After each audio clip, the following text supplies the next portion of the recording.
नाही, बंदची हाक दिली होती जिल्हाभर, परंतु बंद ठेवण्यानं, निषेध व्यक्त करण्यानं अक्षरशः न्याय मिळतो का यावर प्रश्नचिन्ह आहे.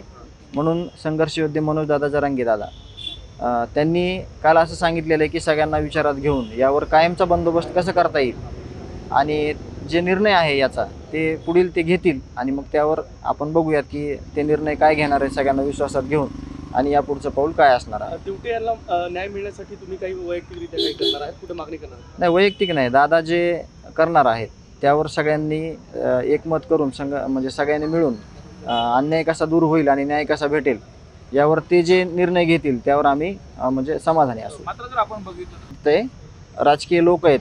आता असं असतं की एखादा माणूस चुकला तर त्याला ती चूक परत नाही होऊ द्यायची, त्याची जी खबरदारी स्वतः घेतो किंवा त्याचं कुटुंब घेतं किंवा समाज म्हणतो त्याला की चूक करू नको, परंतु इथं सूडाचं भावना ठेवली जाते, सूड घेतला जातोय की अक्षरशः ज्या आरोपींनी एवढ्या निर्गुणपणे खून केला आहे त्या आरोपीला कुठंतरी पोचण्याचा किंवा तशीच पुष्टी देण्याचा प्रयत्न अप्रत्यक्ष त्यांना वाटतं की कुणाला कळणार नाही, परंतु त्या पद्धतीनं त्यांचे विचारविनिमय होत आहेत आणि त्या आरोपींना, कारण का माग बघितलेलं आहे आपण, हे जे आरोपी आहेत, आरोपी हे कुणासोबत राहतात, कुणाचे आहेत, कुणासोबत फोटो आहेत, कुणासोबत त्यांचेच लागेबंदे आहेत, हे सर्व सुरूच असताना देखील नुसतं न्याय पाहिजे किंवा अशा घटना घडल्या नाहीत पाहिजे असं म्हणून भागणार नाही. प्रत्यक्ष कारवाई त्यांची कुठलीच नाही किंवा ते त्यांना पुष्टी देत आहेत म्हणून ह्या सगळ्या म्हणजे घटना आहेत त्या घडत आहेत. चार्ज फ्रेम व्हायला पाहिजे. मागच्या वेळेस कोर्ट रजेवर असल्यामुळं ती तारीख पुढं दिलेली होती, ती तारीख आज आहे आणि आजच्या सुनावणीत ज्या काही प्रोसेस आहेत, जे काही आरोपींच्या वकिलांनी जे काही मागणी केलेली आहे किंवा जे काही ॲप्लिकेशन दिलेले आहेत त्यावर आज रीतसर सुनावणी होईल आणि ते आपण बघणार आहोत. मात्र मागच्या वेळेस तुम्ही म्हटलं होतं काही मागण्या देखील करणार होतात, अजितदादांकडे देखील पत्र देणार होतात. 7 तारखेला जी सुनावणी त्या संदर्भात तुम्ही वक्तव्य केलं होतं. आज अजितदादाकडे काही मागणी करणार आहात का? आता अजितदादा पण आहेत आणि सुनावणी पण आहे.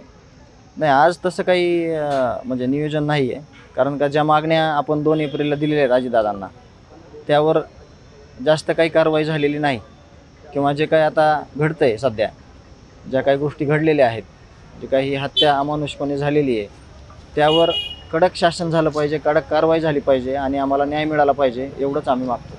मागच्या वेळी डिस्चार्ज नाही, त्यांनी जरी अर्ज केलेला असला तरी त्याच आरोपीचा अर्ज आहे की मला लातूर येथील जेलमध्ये ठेवण्यात यावं म्हणून तो अर्ज जे अधिकारी आहेत, जे वकील साहेब आहेत त्यांनी मागच्या वेळेस दाखवला होता आणि जे काही ॲप्लिकेशन आलेले आहेत कोर्टामध्ये त्याचं रीतसर आज सुनावणी होईल.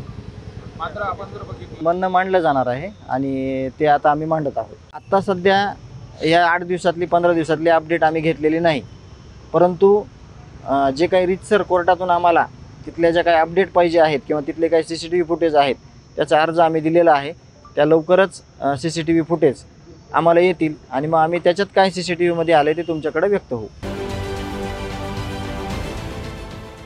देश विदेशातील प्रत्येक घडामोडींचे लाईव्ह अपडेट मिळवण्यासाठी आता साम टीव्हीच्या सर्व सोशल मीडिया प्लॅटफॉर्मला लाईक, फॉलो आणि सबस्क्राईब करा. तसंच सर्व नोटिफिकेशनसाठी बेल आयकॉन प्रेस करायला विसरू नका.